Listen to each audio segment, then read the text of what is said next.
Assalamualaikum warahmatullahi wabarakatuh. Nama saya Mikaela, NIM 19 20 21 25 dari kelas P4 2019, Program Studi Pendidikan Agama Islam. Saya dari Universitas UIN Raden Fatah Palembang.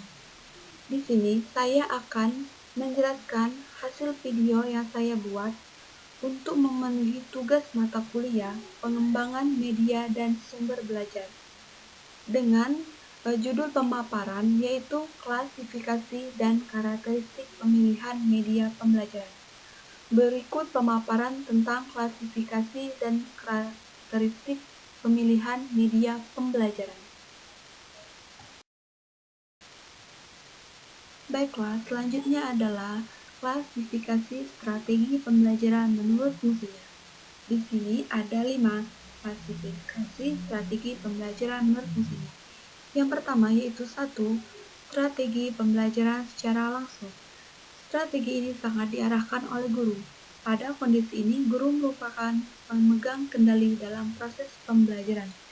Yang kedua, strategi pembelajaran tidak langsung. Strategi ini sering disebut inquiry, indukatif, pemecahan masalah, pengambilan keputusan, penemuan berpusat pada peserta didik. Dan yang ketiga yaitu strategi pembelajaran interaktif. Strategi pembelajaran interaktif ini merujuk pada bentuk diskusi dan saling berbagi di antara pelajar. Dan yang keempat, strategi pembelajaran melalui pengalaman. Strategi ini berorientasi pada kegiatan indukatif, berpusat pada peserta didik, dan berbasis aktivitas. Contohnya, bermain peran, observasi, survei, dan simulasi. Dan yang kelima, strategi belajar mandiri. Belajar mandiri menuntut siswa untuk bertanggung jawab dalam perencanaan menentukan kecepatan pembelajaran.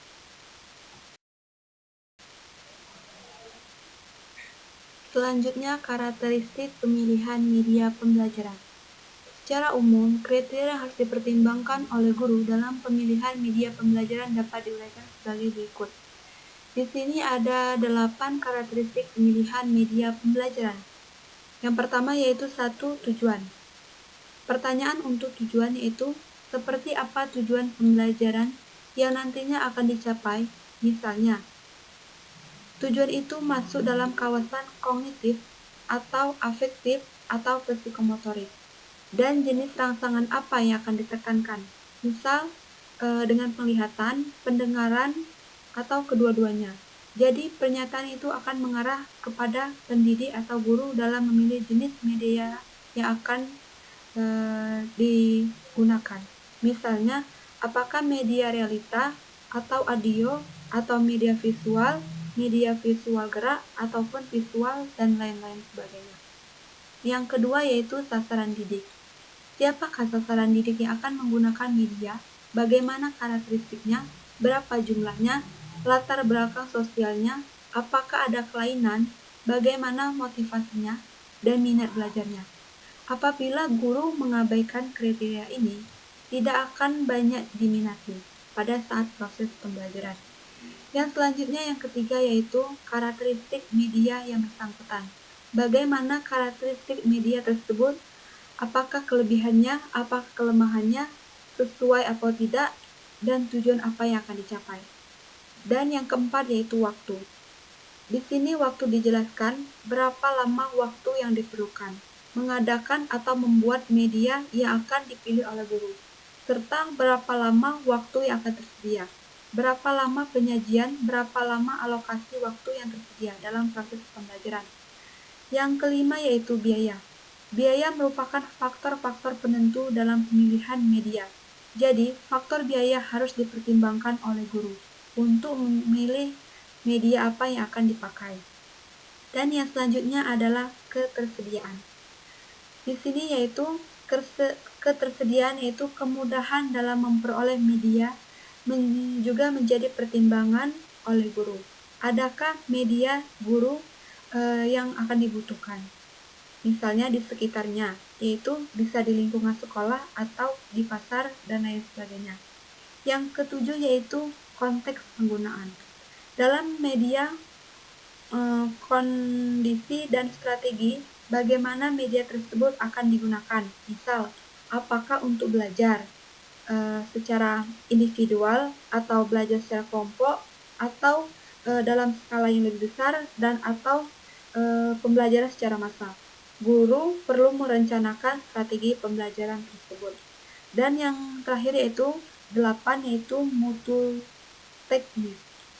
Nah, di sini media ini adalah untuk memilih kriteria, terutama untuk memilih media sebagai media siap pakai, misalnya dalam program media audio, grafis, atau media cetak, dan lain-lainnya. Apakah enak didengar atau dilihat, dan lain sebagainya. Jadi, mutu teknis itu perlu dalam kegiatan media pembelajaran.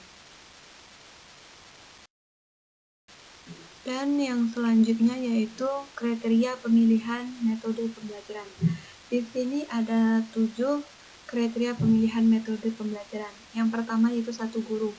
Nah, di sini guru harus memahami metode apa yang cocok untuk dipergunakan dalam proses pembelajaran. Apakah metode tersebut sesuai apa tidak dengan kebutuhan guru dan peserta didik dalam proses pembelajaran. Yang kedua yaitu tujuan.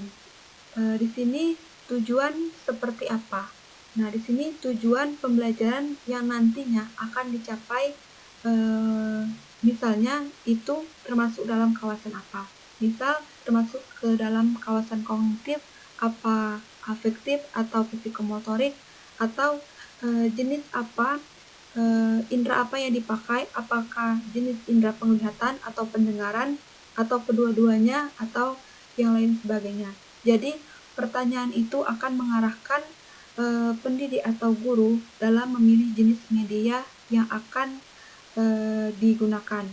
Misalnya, apakah akan memilih media realita, atau audio, atau media visual, visual gerak, atau visual diam, dan lain sebagainya. Dan yang kedua adalah peserta didik.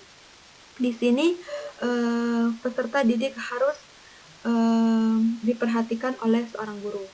Jadi dalam metode ini, metode apa yang harus digunakan dalam melihat peserta didik tersebut, dan harus memilih karakteristik apa yang sesuai dengan karakteristik peserta didik. Misal ada dalam peserta didik ada yang punya kekurangan, jadi harus menggunakan metode-metode lain. Nah, yang ketiga yaitu sumber belajar. Jadi, guru atau pengajar harus mengenali kecenderungan dari peserta didik dari apa yang akan dipergunakan untuk metode pembelajaran nantinya, agar pembelajaran bisa lebih berjalan efektif. Yang kelima yaitu fasilitas.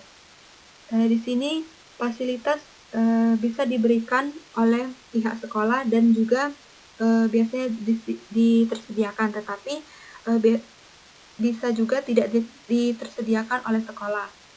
Jadi jika tidak ada media yang disediakan oleh sekolah, maka guru harus mencari media atau alat-alat lain. Misalkan dalam mengajar harus menggunakan alat peraga, misalkan proyektor dan lain sebagainya. Yang kelima yaitu situasi.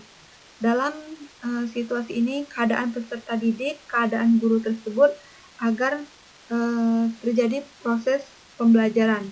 Nah, yang keenam yaitu partisipasi.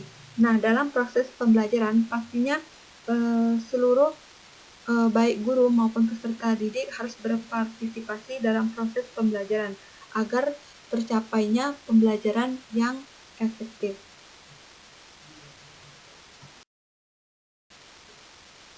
Baiklah, terima kasih. Mungkin itu saja pemaparan dari saya mengenai klasifikasi dan karakteristik pemilihan media pembelajaran. Semoga bisa bermanfaat untuk kita semua. Sekian, jangan lupa like and subscribe. Saya akhiri. Wassalamualaikum warahmatullahi wabarakatuh. Terima kasih semuanya.